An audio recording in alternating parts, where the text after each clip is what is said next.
Hey guys, and welcome back to How to Guide. In this video, we're gonna look at how to close your Upwork agency account. Now let's begin. Well, as you can see, I have already logged into my account. In case you have not, do log in. It's quite easy. In this video, we're only gonna focus on how to close our Upwork agency account. At the top right, you'll see a profile picture right here. Just click on it. And from here, worry not. Let's simply go to settings. Once you're in the settings page, well, you can see the owner settings, the company owner, the phone numbers and everything. And at the very bottom, you'll see a button like this that says close my agency.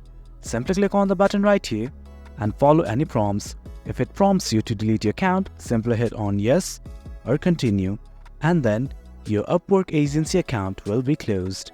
And guys, that's about it. That's how you delete your Upwork agency account. It's quite easy. Hope you guys found this video informative, and for more content like this, do remember to hit like, share and subscribe. Until next time, thank you.